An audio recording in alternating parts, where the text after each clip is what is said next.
We are live. TikTok ban. Doesn't matter. Do we care? This is not the smartest guys in the room with my kick-ass co-host, Tom Langan from Talex Media. He's looking good today. You might not see him, but he's got his new glasses on, repping the hat like he always wears. I was talking to somebody the other day, Tom, and I said, oh, you know, Tom, you talked to him once, and they were like, wait a minute. And I was like, yeah, you know him. And they're like, oh, is that the guy with the hat? They knew, my friend. They knew. It works. I actually had somebody at a networking event come up to me, or we were in a conversation with a group of people, and they said, somebody commented on my hat, right? Like, oh, I always know if Tom's here because I look around the room, and if I see the hat, then I know he's here, right? Like, it's always easy to tell if Tom's at an event, right? And so we were talking about it and why I wear it and how I started wearing it, et cetera, et cetera. And one of the people in the conversation said, well, maybe I should start wearing a hat. And I was like, you're welcome. Like, I was like, look, I'm not going to try to be territorial about like, no, I'm the hat guy or whatever. Go for it. But there's something you should know. And they were like, what? And I was like, you have to be prepared to wear it all the time. And they were like, what do you mean? And I was like, well, you can't show up without, if you have something that is like kind of signature to you, you can't all of a sudden just stop doing it, right? Like, consistency really matters. And it even matters when it comes to wearing a hat with your logo on it. If it's something you do most of the time, you have to kind of do it all the time. And I was like, so you're painting yourself into a corner. I've already done it and I'm okay with it. I'm happy with it. I wear the hat all the time, not all the time in my house, right? If I'm sitting on the couch with my wife and my daughter, like hanging out, I'm not wearing the hat necessarily, right? But like anytime I leave my house, anywhere I go, I always have the hat on. But I'm okay with that. I'm good with that, right? But you have to be good with that. And they were like, oh, I never thought about it like that. And I was like, yeah. I was like, so just a word of warning, right? Like, take it from me. If you're gonna do it, you got to do it. Like, it's 100% or 0%. Like, there's really no in between. Right. So yeah. So just a thought. If anybody thinks like, oh, I'll start wearing a hat. Like, well, if you want it to work like that, if you want it to be the descriptor where people are like, oh, the guy that always has the hat on, like the guy that wears the flat bill hat, like, yeah, that guy. Well, then you have to do it all the time if you want it to work. Okay, that's a good point, because I'm looking at Dr. Tachi's picture over here, and she's got a hat on, and she looks fabulous in this hat, but I don't think her thing is that she always wants to be the one in the hat. Dr. Tachi, is that a fair observation?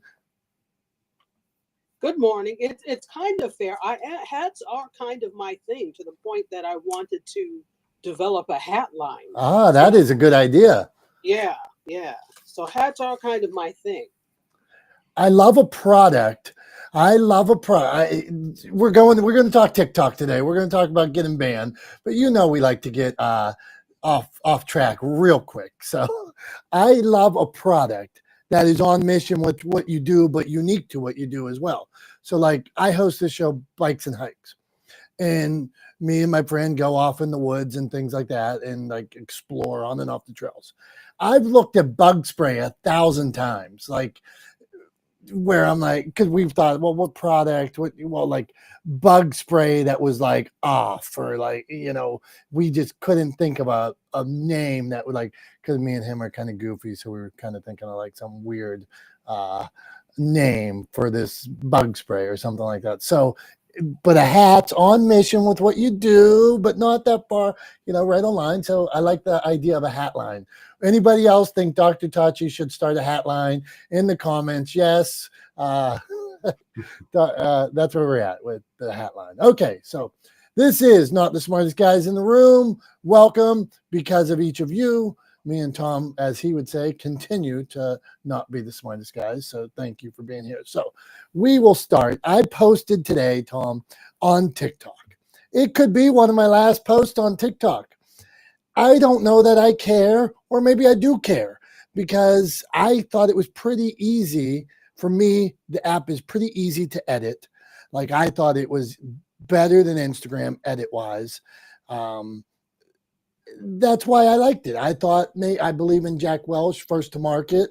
I talk about motivation in books. I don't think a lot of people are doing those two things there and sharing your stories. So it was all right for me. But on the other hand, if I am giving my secrets up to China, or maybe someday John's going to be president, and they'll be able to go back through his phone and be like, hey, there's that day John was looking at how many calories were in a Big Mac. Why was he doing that? So that's where I'll start you off, Tom. Go, and then let's hear what the people have to say. Yeah. So, I mean, I'm with you. I'm with you to some extent. I mean, you know how I feel about Jack Welch. So we'll just, we'll start there. I kind of think Jack Welch is actually largely responsible for a lot of the bad things in business and a lot of the bad things in our culture around business these days. But that's another episode. We could do a whole episode where all I do is give a thumbs down to Jack Welch, right? So there's that. But first to market, yes. Like, being sort of the first one to market can be important. It's not everything, but it can be important. I think what was really unique about TikTok was, and this is, you've heard this, talked about by tons of people with far more expertise in exactly how these platforms work than I have. The really unique thing about TikTok was the algorithm, right? And was that it would sort of randomly start feeding you stuff to kind of see.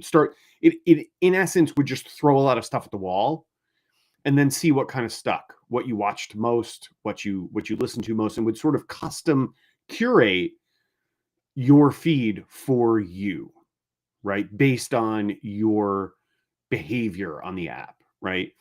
And that was sort of a new thing, where it wasn't driven by advertising first. It was user first, and then fill in the advertising to follow, right? To generate revenue. So it was unique and it was accessible, like to your point, right? It was easy to use. It was accessible. It was easy to create content, post it there, share it there. It was short form. It was in a vertical orientation, right? Easy to use your phone to just film something, edit it in the app, right? They built in a bunch of functionality.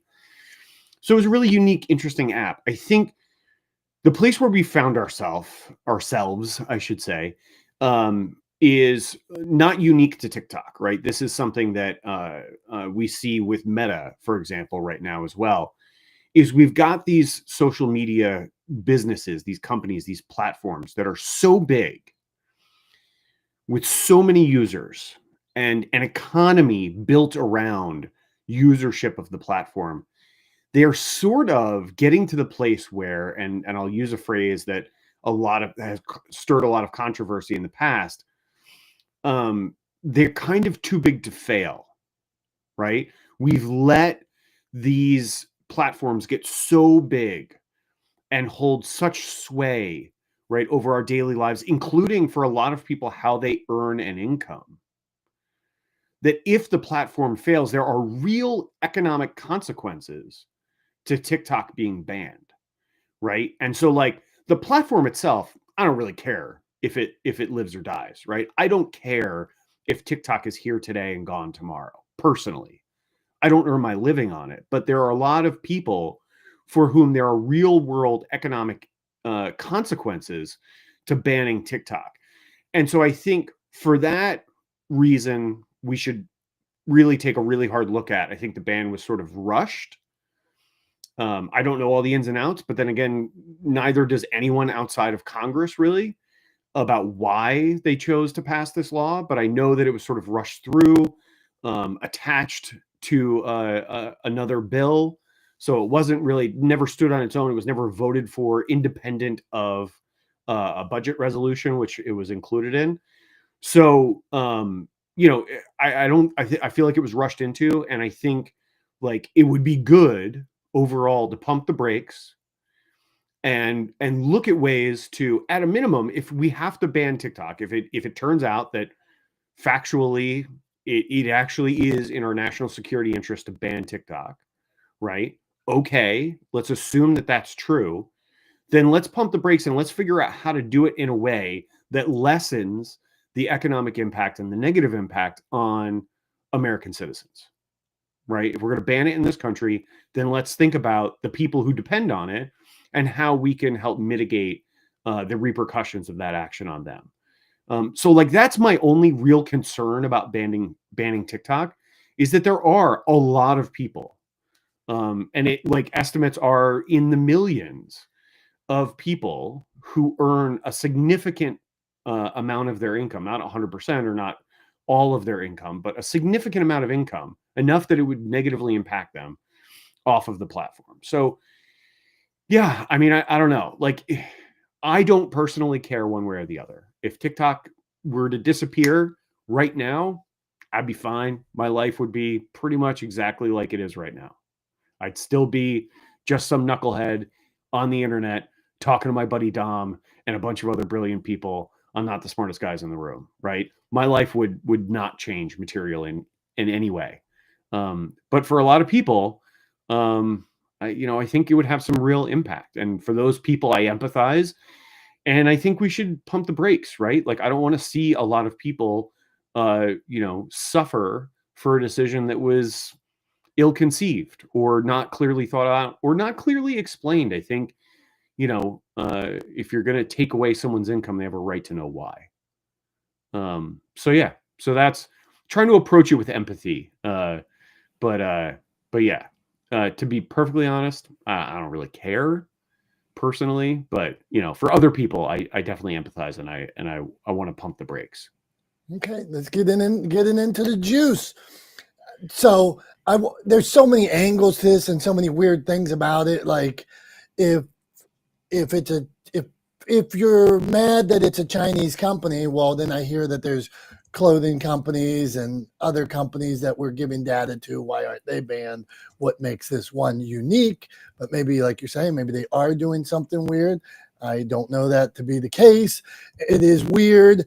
It's weird that some of the other companies that would really benefit from the shutdown are probably doing the same thing.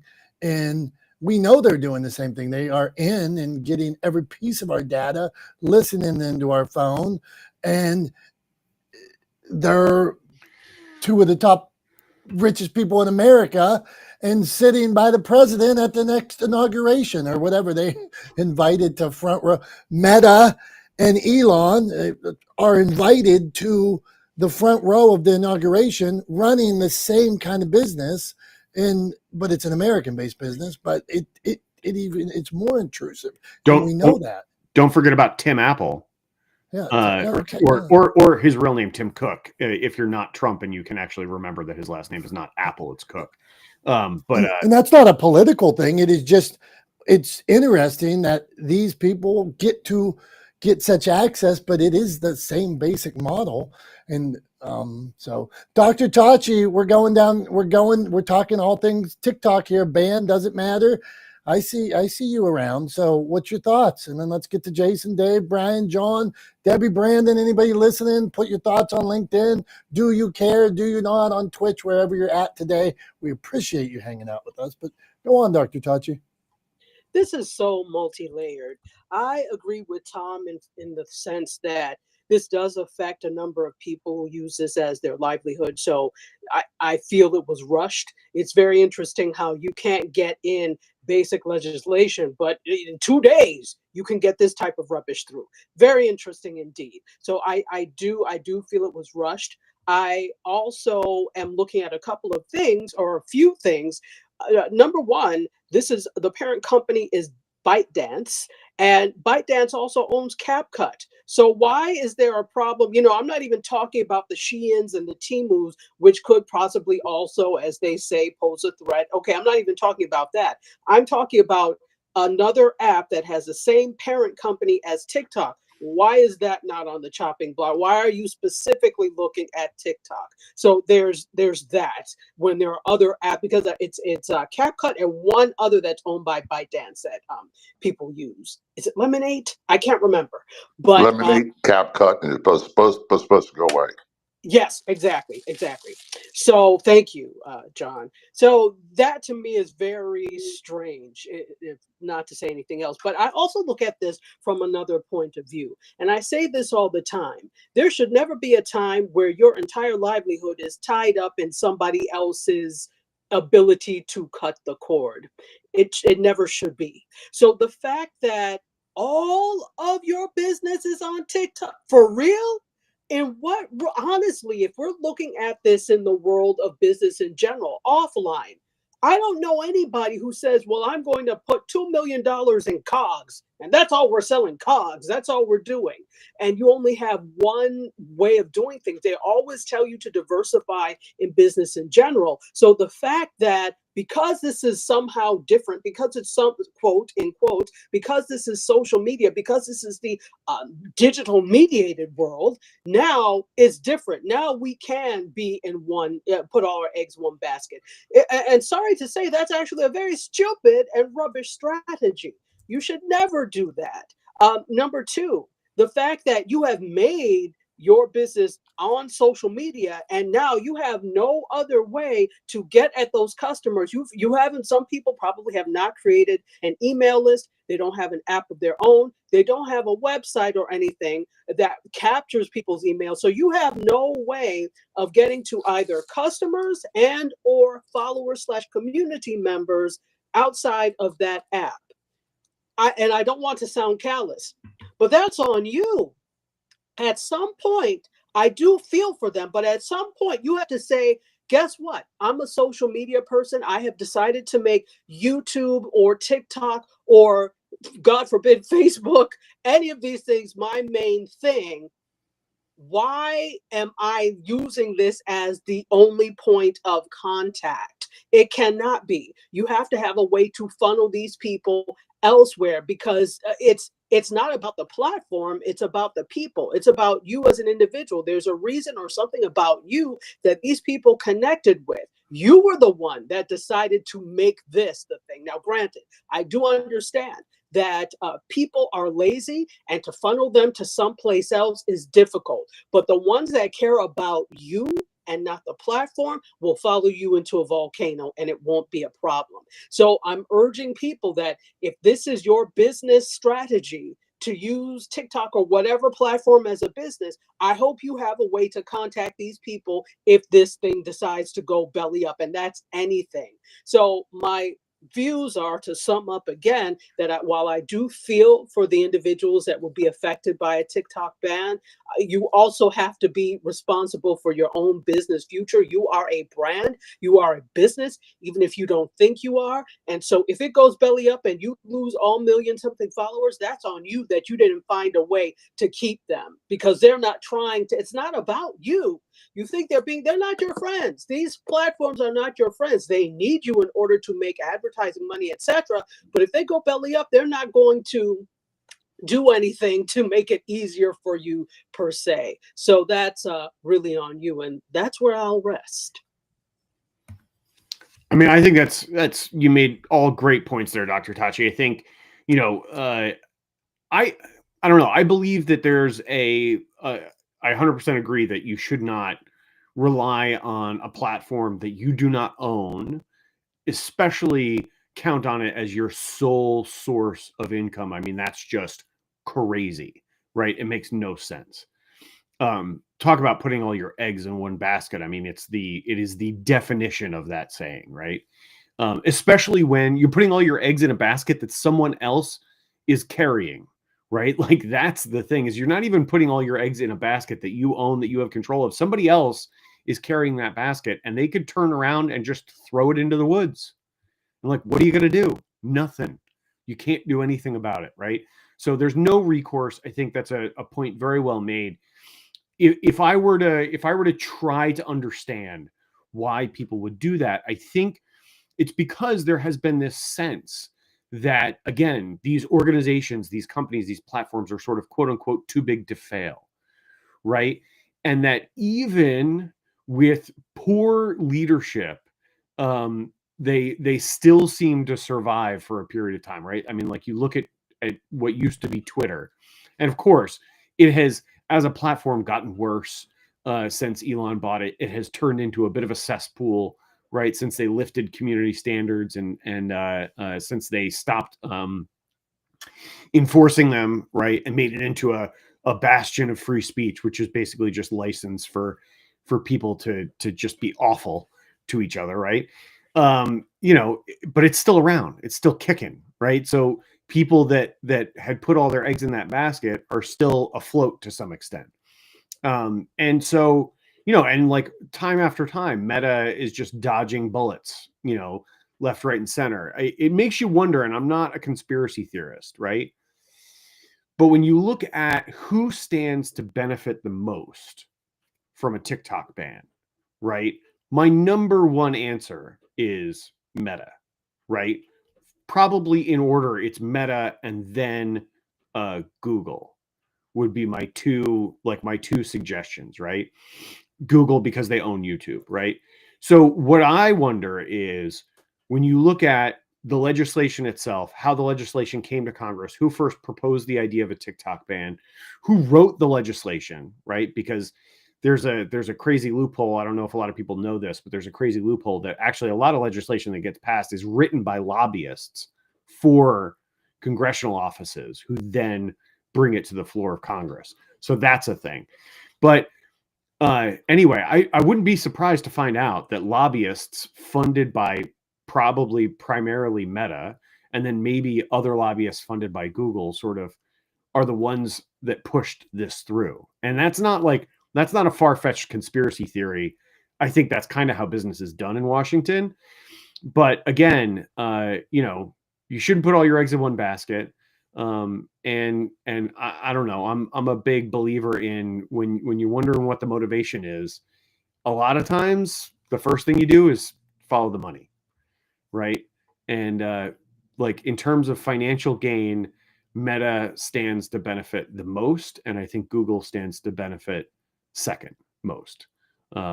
So just just some things there to think about. Jason, what do you think as you've sort of you've been posting on TikTok and working on your presence there? How are you feeling about the TikTok ban? What are your thoughts? I have several things to think about it.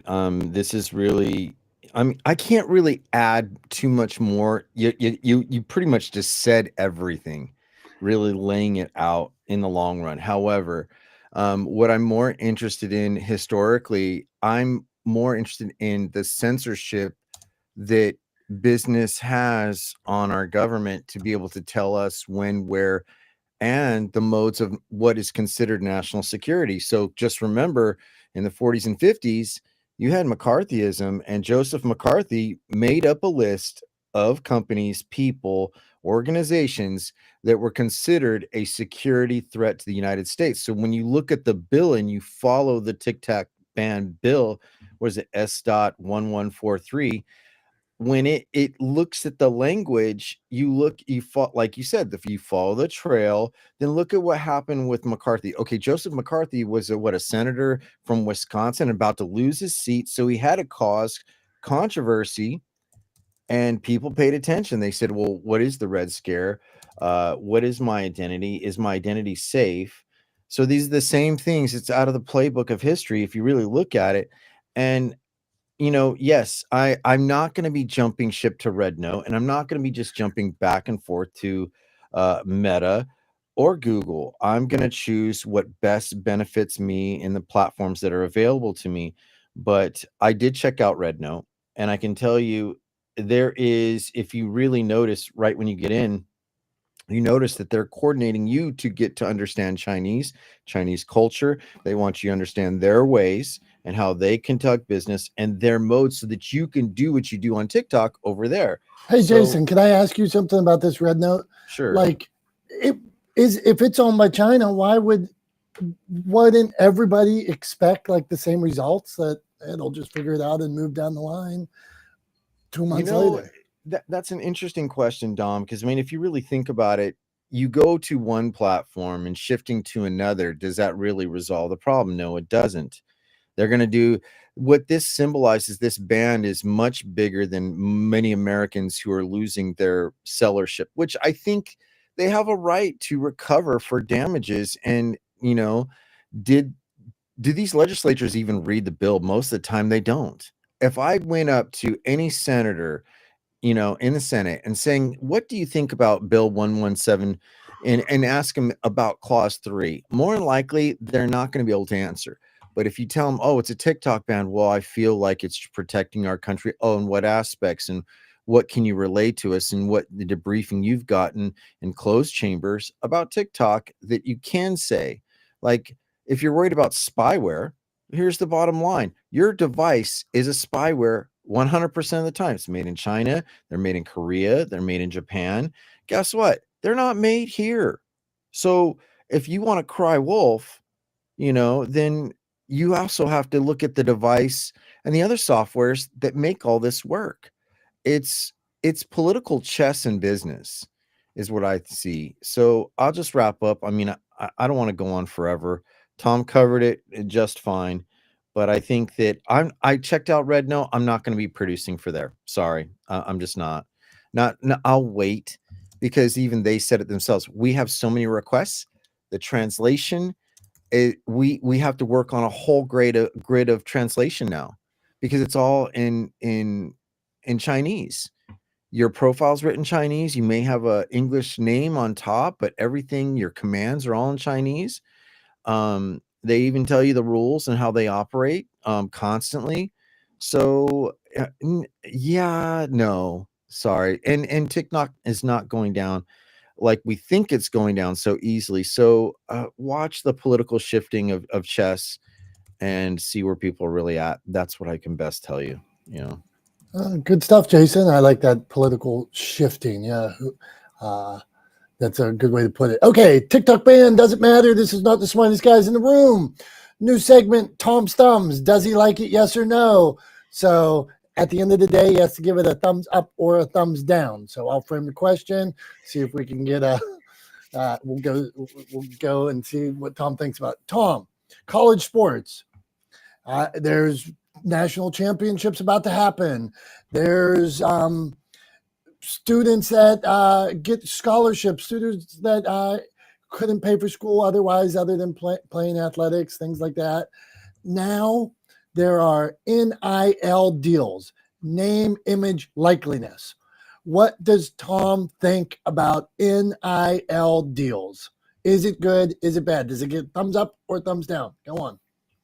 I mean, I 100% think that players should, like the NCAA, the way it's functioned for years, right? And I'm not steeped in the minutia of when the NCAA was started, how it's evolved over time.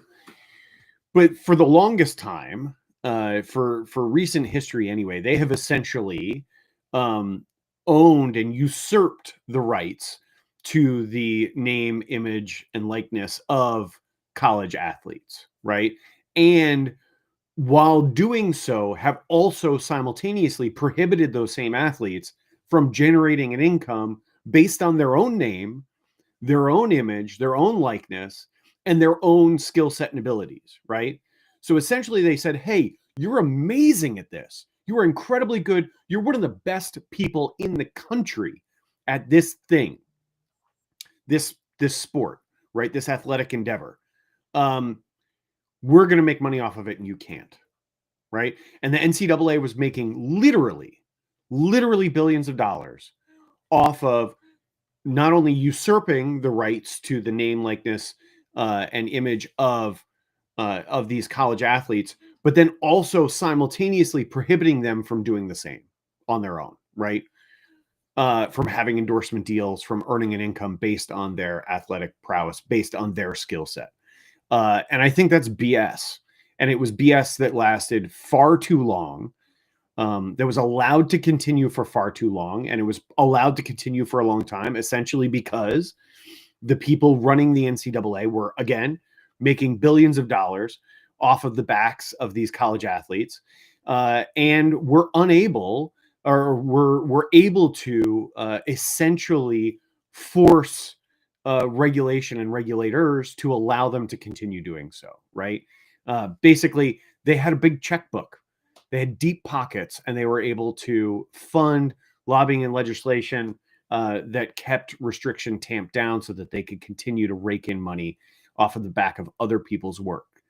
It was exploitative and I think unethical.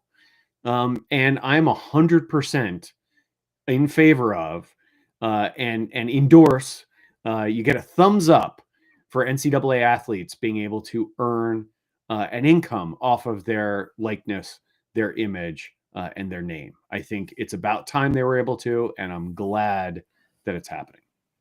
All right, good stuff, Tom.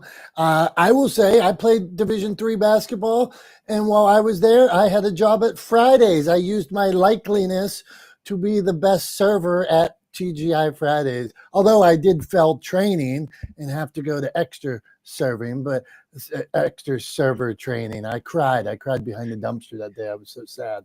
But why couldn't somebody have another job where they're doing whatever they do? So, okay. Well, let me jump in a quick second. If you Okay, Swifty, then Dave. What do you got, Swifty? Go on. Well, I agree that they should be able to benefit from their image and likeness.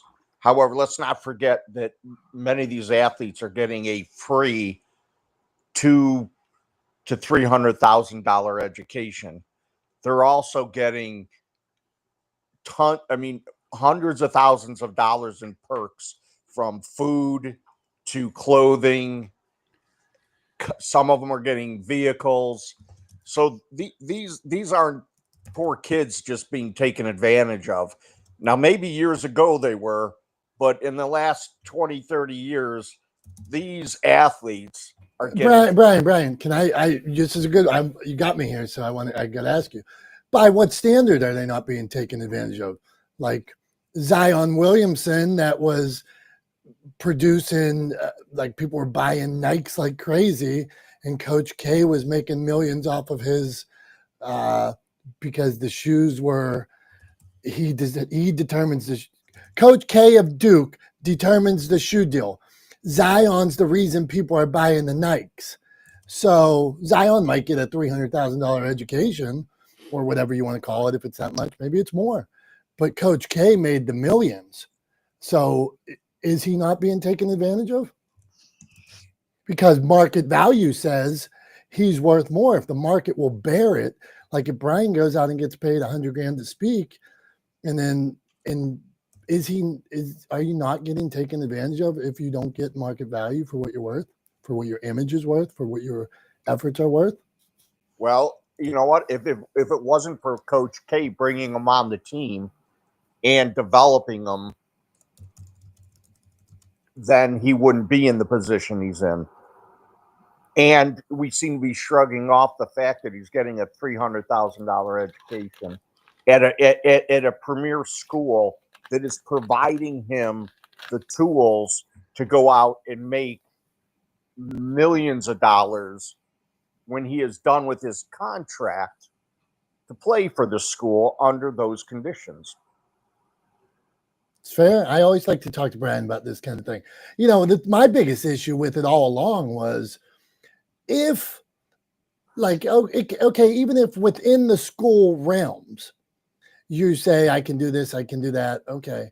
But why can't I take and go, like now in Pittsburgh, every athlete is talking for the local dentist, or they're on, talking to whatever business. They're like, how could you limit what they're doing outside of the actual school? That seems so like shady to me. Yeah. Sorry, go ahead, Brian. Go ahead. Yeah. No, go, Tom. Well, I was just going to say too, I think the other thing to consider also is, besides the fact that it was definitely, I think, shady and a bit of a stretch that they were able to sort of get away with enforcing rules like that outside of the sport, away from the university.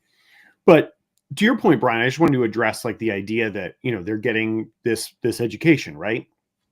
So look at that as an investment, right?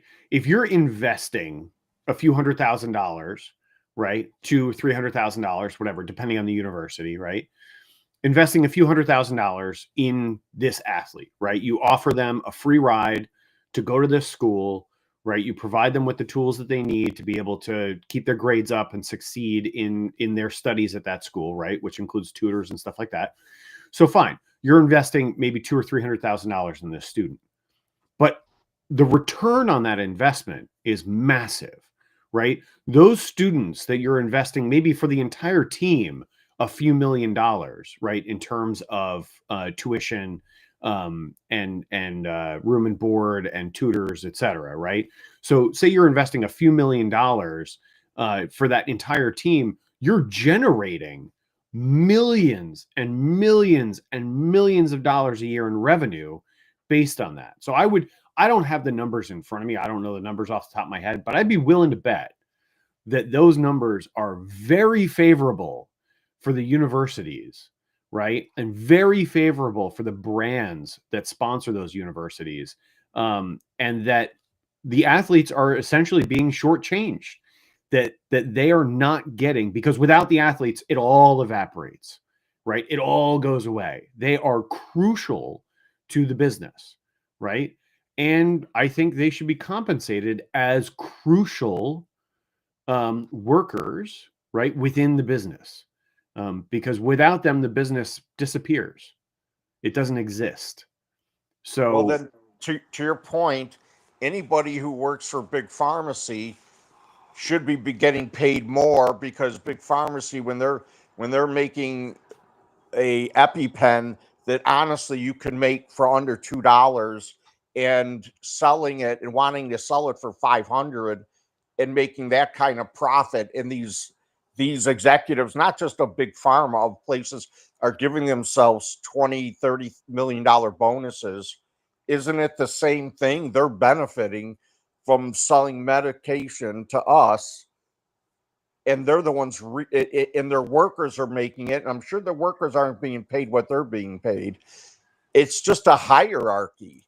The people who own the company and the executives, they're going to make more money than the people actually doing the work.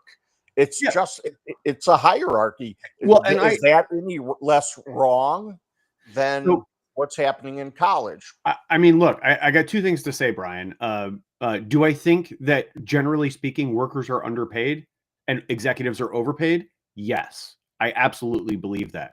And then the other thing I would say is, look, man, two wrongs don't make a right, right? Just because one industry does it and I think it's wrong there doesn't mean another industry should be able to do it either, right? So that's all I'll say. But Dom, what do you think? See, Tom's thumbs gets people worked up. This is good. Good stuff, Brian. Good stuff. Hey, Jason had something to say, and then I'm going to segue back to TikTok because Libby Dunn, that is on LSU. Can you go to Dave real quick? I mean, we get pretty long-winded, but yeah, okay, that's a good point. That's a good point. Dave, Jason, that's an honorable thing. Dave just launching his podcast. He's coming here for years. He's been our friend. He started using video and stuff like that, developing his message. Now he's launching a podcast. So Dave, before these long-winded fools, I'm kidding, guys, before these long-winded guys, I'm including Tom in that, start talking again. What do you got, Dave? Hey, I resemble that remark. Go ahead, Dave. So like at least on the topic at hand of the kind of describing the college NCAA thing. So first off, as most of you guys know, I don't live in the States. So with the TikTok thing, that doesn't actually affect me too much because I live in Ireland.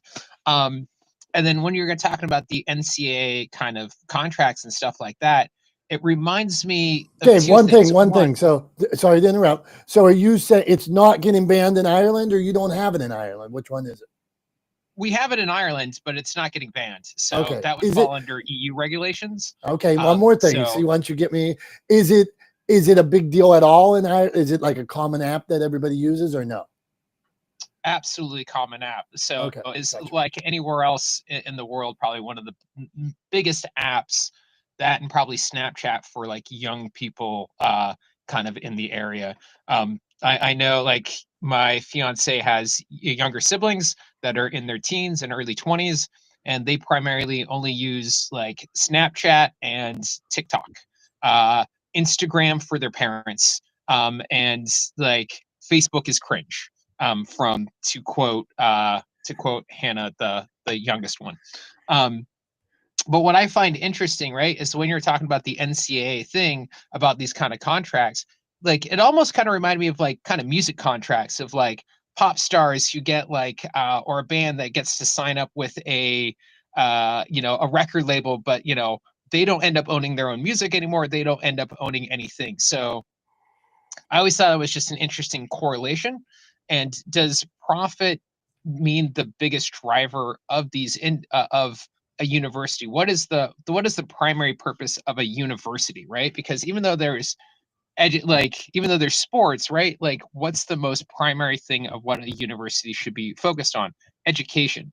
Like in Ireland, they have what they call the GAA, which is the Gaelic Games. So all of the Gaelic games are all amateur. So no one is a professional player. They are carpenters, you're a plumber down the street, but they have a lot of pride in their hurling, in Irish football, in all their Irish sports, right? So it's going back to the sports of it. So are we talking about the business of college basketball and how much those contracts need to be negotiated out of, like, okay, as Brian was saying, like, yeah, they're getting this amount of education. My brother went to Duke. He went to MBA school at Duke. And to pay a lot of money to go to MBA school there, like, but the return on investment that he got out of like that opened up more connections. So like, I don't have a whole lot on what's right or wrong. But I think when it comes down to a lot of it is that you have to recognize sometimes when we think we're the consumer, we're actually the product, right? These athletes, they're not the consumer, they're the product. They're the product that the university uses to go to try to bring in more crowds, to bring in more money, fundraise, to what they can do. And same thing with kind of TikTok. We as users on all these platforms, including here on even Clubhouse, right? We're the user of it, but we're also the product, because our data is the valuable thing that then we can be advertised to and everything else. And so learning how to, I think it comes down to having a stronger data protection for our own personal data and having ownership on what is ours. And like Dr. Tashi said, it's the way the internet and everything's kind of come up. It's kind of come down to these major kind of companies like Meta. One of the things of my time of traveling around the world, anywhere I went, Facebook was still a thing and was still a pretty big thing in many, many countries, of and particularly not necessarily the regular feed, but the community groups that come along with it, right? It's what brings people together.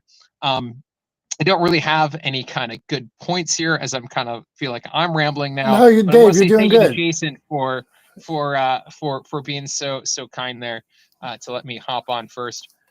Dave, one more thing. You got me down this rabbit hole, TikTok in Ireland. So you use TikTok. You're on it all the time, right? Or you're posting videos and stuff on it, right? Yes. Okay. So if the American market quits using it, I would guess what percentage of your followers and stuff like that, or the people you engage with, are from the States. And then at that point, does it become like, oh, I was getting 500 views and now I'm getting 50? I just wonder about that. Is that a thought? Yeah, and it's never really kind of like crossed my mind, because like my content doesn't really get a lot of views to begin with. So like whoever sees it, I'm just happy they see it.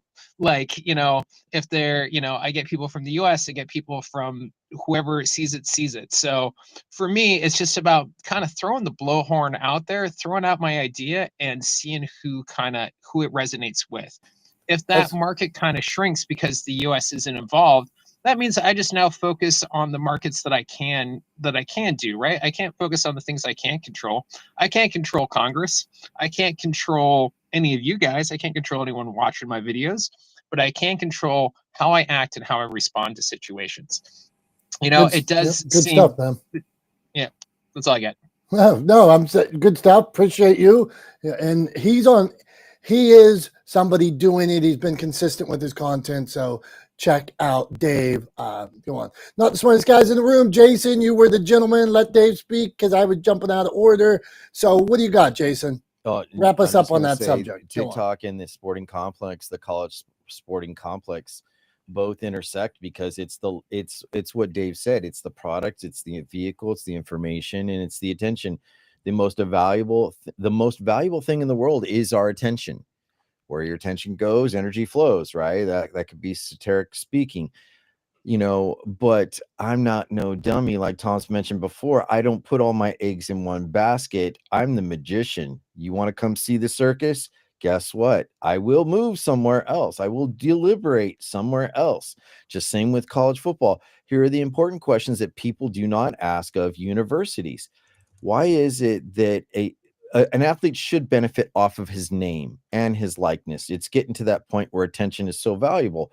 So when we look at college sports, then why isn't the endowments put into the college universities of their disciplines of education to have them upgrade to be competitive in the world markets of information and transformation? So why aren't they spending?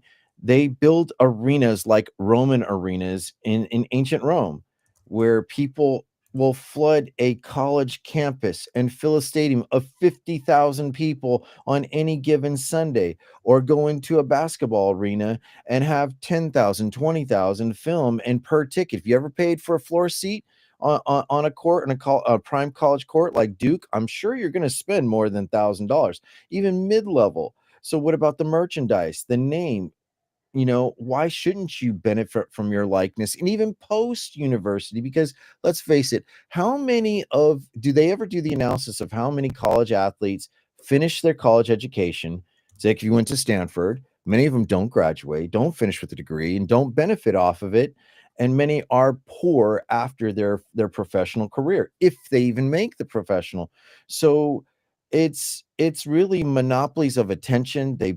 You look at TikTok, you look at the NCAA, it's basically a monopoly game, and you're playing like, hey, I landed on Park Place and Boardwalk. I'm raking in the dough from rent.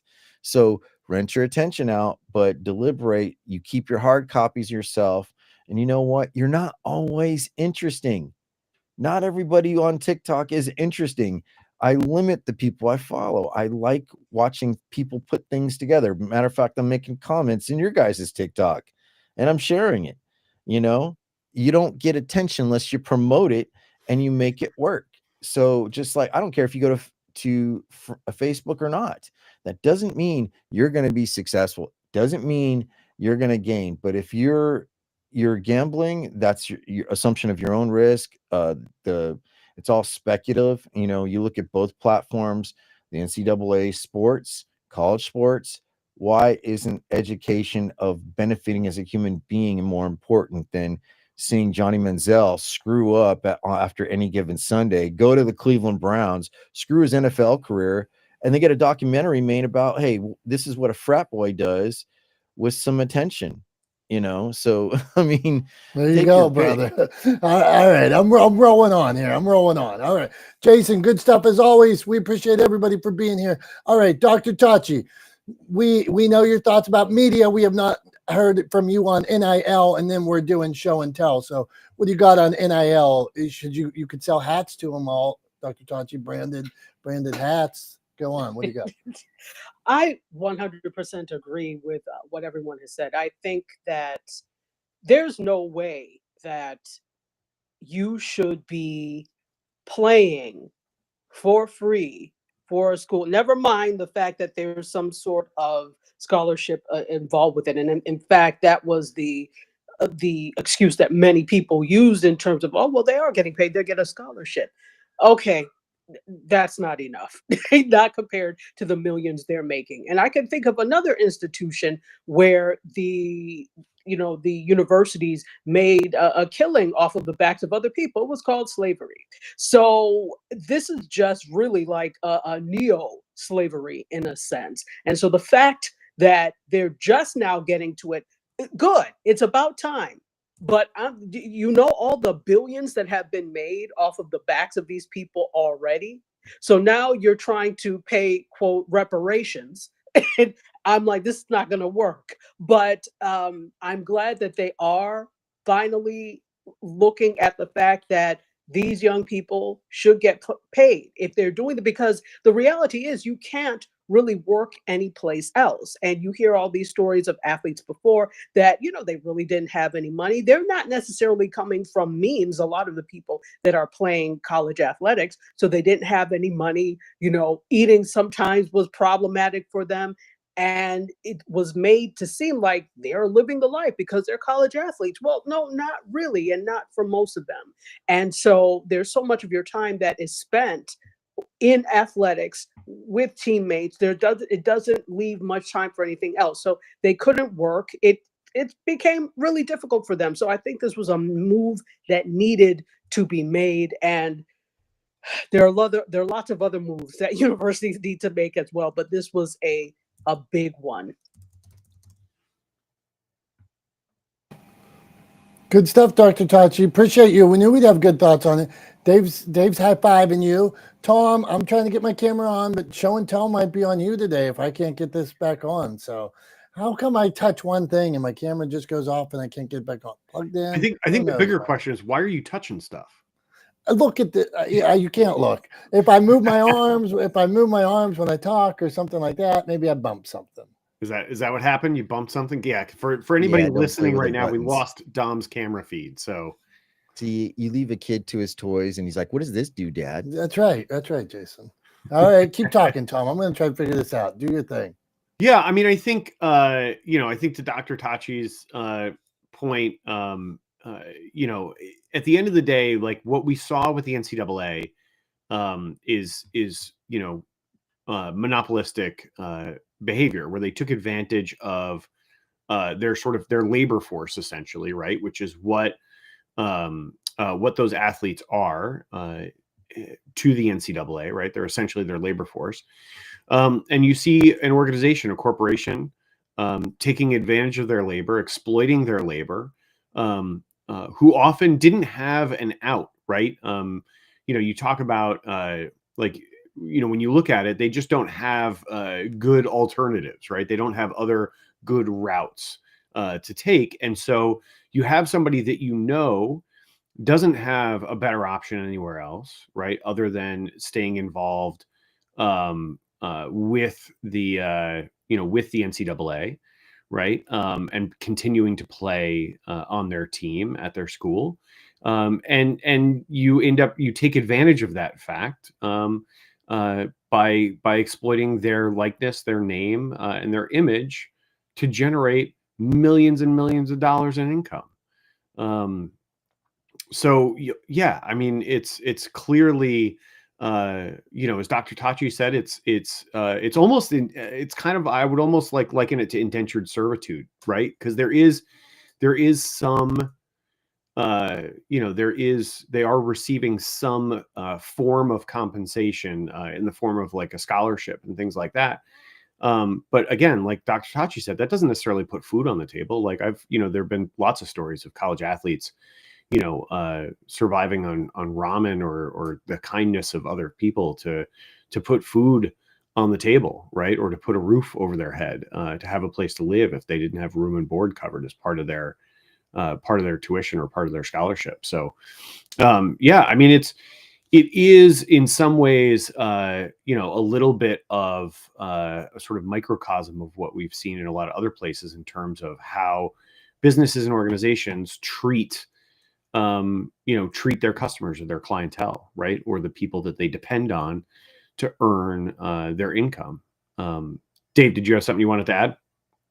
Yeah, I did, because it comes down to like I think in modern capitalism, right? We push so much for profit. And this is where I find when I notice the difference between US and Ireland, is that there are private universities here, but they have strict regulations where they can't raise ridiculous rates on their tuition. So everything is affordable. So, if a private university or organization like the NCAA needs to continue to raise or continue to make the same amount of money every year or more, they're going to do whatever they can, right? Like my one issue, like I feel like if we don't have guardrails around capitalism in industries, they will go out of their way to exploit people for the name of profit, and then people will get hurt because they aren't the primary purpose. They aren't the primary thing that's going on. Like, it's about the money. It's not about the people or their education. Yeah, exactly, Dave. Unfettered capitalism is often turns into a very bad thing, and legality and morality are not always synonymous, right? Just because something is legal doesn't mean it is morally or ethically a good thing to do, right? And so that's how we end up in these situations where unregulated businesses take advantage systematically of people, right? So Dom is back. We have the video feed up, and now it's time for show and tell. What do you got, buddy? I left and came back. I'm going to do it quick so we can have a good wrap up here. Since Dr. Tachi was talking about hats earlier, I am going to put my hat on. This in Pennsylvania, you could call it a skull cap. You could call it a beanie cap. In Pittsburgh, we call it a tassel cap. And this is what I'm wearing. I used to have a sweet tassel cap collection. I still have a good many. Steelers, Bronx, New York. But I used to have a yellow Wu-Tang one, a red Bronx one. I mean, I had a Boston Celtics one. I was the player in the tassel cap game, Dr. Tachi. So this right here is a sweet Motivation Champs tassel cap. That's what you get today. All right, quick question. Do you know where that term comes from? Like, just, and I don't. I'm curious. Do you know why it's called a tassel cap? I don't know. I don't know why it's called a tassel cap. And it's odd to me, like, because from the time I was 2 years old, they were tassel caps. So then, like, people are beanie, skull, all these other names, toboggan. Like, I don't know what the hell they're talking about. So I wonder if our resident hat expert, Dr. Tachi, has any thoughts on why they are called a tassel cap around here. I was just about to put that Pittsburgh has some very interesting terminology. I've never even heard that term. That's what it is, tassel cap. And I don't care what anybody thinks. All right, Tom, that's my show and tell. I like it. I actually do have I guess it's a tassel cap, but I have a hat that Becky made for me that has a Talex logo on it. It's not embroidered. It's actually a leather patch that we had made and was sewn onto it. So I do have a Talex Media tassel cap or beanie, right, or knit hat, whatever you want to call it. But I actually have one downstairs that I wear in the wintertime because for those who don't know, underneath the hat, there's not a lot of hair going on, and it gets cold in the winter if you don't have hair on your head. So I wear a knit cap in the winter quite a bit. But yeah, I never heard tassel cap either. But that leads us now with that delay. It gets us to the end of the hour here. We're at 10:29. We got a minute ish left for me to do a quick wrap up. And so I just want to kind of get back to what we were talking about when we first got on today, talking about the TikTok ban, right? The ramifications of it. Is it good? Is it bad? Does it matter?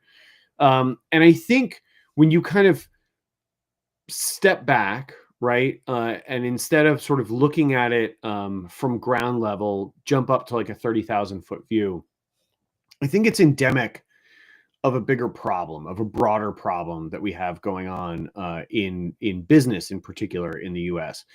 And that problem is the allowance of monopolistic behavior from tech companies, right? So currently, I believe the FTC, headed by Lena Khan, I believe they currently have lawsuits ongoing with Google and Meta. And they also, I think, Apple settled a lawsuit with the FTC, a class action suit, where they admitted that Siri had been listening into people's conversations and recording them and sharing that data with Apple. So this is kind of where you end up when you have essentially like three companies that control a large amount of the data, of the interactions, and of user data gathered by those platforms for American citizens. You end up in a situation where companies and organizations can do things that are not to the benefit of their users or their customers and get away with it because there are no real repercussions, right? So they can because I'd be willing to bet, again, I'm not a conspiracy theorist, but I'd be willing to bet that there's some money, some funding, some lobbying, etc., from Meta and Google that helped get the TikTok ban passed, right? Essentially getting the government to eliminate competition for them. You end up in a situation where Facebook, Google, Apple, and companies like them have the ability to essentially do whatever they want. Amazon is another one. I think there's a upcoming lawsuit with the FTC against Amazon as well. Have the ability to essentially disadvantage and in some cases outright abuse their users or their customers with no real world repercussions. And according to Lena Khan, and I happen to agree with her, that is the definition of a monopoly. When a business is so big and controls so much of the market that they can negatively impact their customers and not suffer any consequences for it, that's a monopoly. And those should not exist in our capitalist system, right? They are actually anti-capitalist. And it's something that we have to, Ticketmaster, yep, Dave just threw in the comments, Ticketmaster is another good example, right? It's just, I think it's a good indication that we are on the wrong path, from a business perspective, and that we need to course correct. Am I hopeful that's going to happen in the near future? I don't know, but it's coming. It's coming, right? These things are not, these monopolies cannot continue unfettered indefinitely. There is a day coming where they will be broken up. So, we're back where we were 100 years ago when they were breaking up, the sort of robber baron class and filing antitrust lawsuits against the railroads. Right, we're right back there. It's just now instead of trains, it's data on social media, but the behavior is essentially the same. So anyway, that's what I think. I wish everybody the best of luck. If the TikTok ban does go into effect and it negatively impacts you, I hope you do okay, and I hope you start trying to, if you haven't already, move some of your eggs into another basket. Don't rely on a platform that is controlled by someone else, because who knows? One day they may just turn around and decide to throw the basket away, and then you've got no recourse. So that's all I got, Dom. That's all I got for today on the TikTok ban. And Not the Smartest Guys in the Room. We appreciate you guys. We appreciate you being here. We appreciate you being a part of the community. We love you. We thank you. And we will see you here next Wednesday at 9:30 a.m. for another episode of Not the Smartest Guys in the Room. Until then, have a great rest of your week. Have a great weekend. We love you. Thanks. Bye-bye now.